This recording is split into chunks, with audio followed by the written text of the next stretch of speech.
Yes, ready. 100 watts per minute. Start.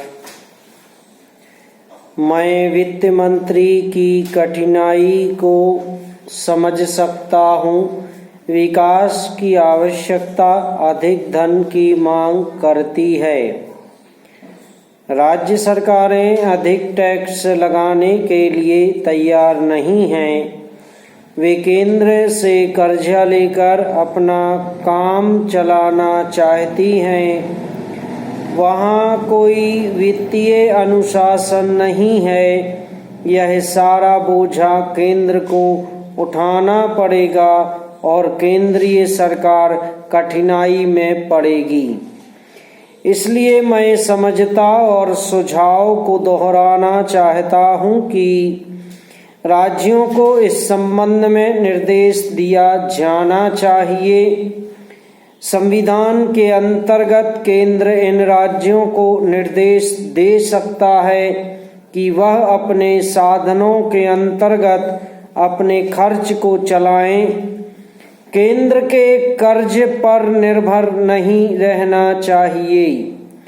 विशेष परिस्थितियों में कर्जा दिया जा सकता है, लेकिन कर्जा लेकर अपना काम चलाना यह उनका स्वभाव नहीं बनना चाहिए। अपवाद रूप में कर्जा लेकर वह किसी विशेष परिस्थिति का सामना करने के लिए प्रस्तुत हो तो उसका विरोध नहीं किया जा सकता। पैरा। दूसरी बात यह है कि देश में सादगी और संपत्ति को उड़ाने के बजाय उसे उत्पादक कार्यों में लगाने का वातावरण बनाना चाहिए। मैं नहीं जानता वित्त मंत्री महोदय इससे कहाँ तक सहमत होंगे, लेकिन आज देश में समाजवाद की चर्चा बहुत होती है। लोगों का समाजवाद की ओर देखने का दृष्टिकोण विकृत हो गया है। लोग हमें क्या मिलता है इस ओर ज्यादा ध्यान देते हैं। हम कितना खर्च करते हैं इस ओर ध्यान नहीं देते हैं। समाजवाद बिना संपत्ति की अभिवृद्धि किए और बिना उसके समान वितरण के नहीं आ सकता। हमारा देश कृषि प्रधान देश है। पैरा। सभापति महोदय, खेती के बाद उद्योग का हमारे देश के आर्थिक जीवन में बड़ा प्रमुख और महत्वपूर्ण स्थान है। आज़ादी के बाद देश में बड़े बड़े और मौलिक उद्योग धंधे खड़े किए गए हैं, जिनकी बहुत आवश्यकता है। उस दिशा में अच्छा प्रयास किया गया है और उसमें बड़ी सफलता भी मिली है। लेकिन जहां बड़े बड़े उद्योग धंधे खड़े हुए, वहां छोटे छोटे उद्योग धंधों की, खासतौर से उन उद्योग धंधों की जो देश में परंपरा से चले आ रहे थे, बड़ी उपेक्षा हुई।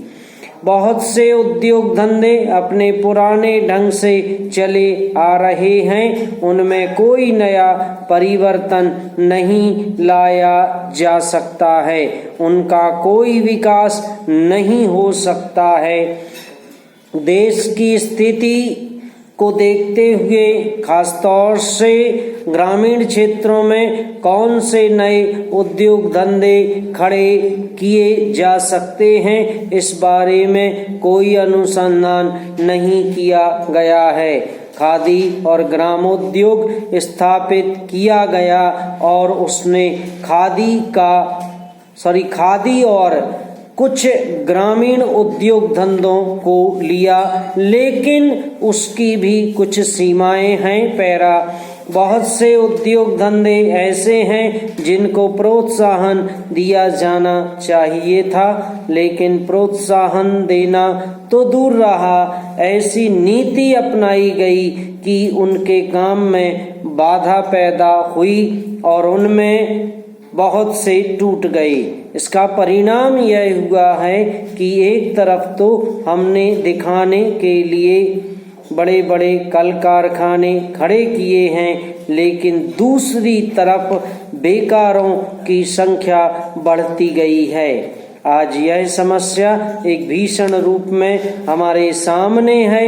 यदि हम छोटे छोटे उद्योग धंधों को, खास तौर से कृषि से संबंधित उद्योग धंधों को बड़े बड़े शहरों में नहीं, दूर दूर ग्रामीण क्षेत्रों में नहीं फैलाते हैं तो इसके दो दुष्परिणाम होंगे समाप्त।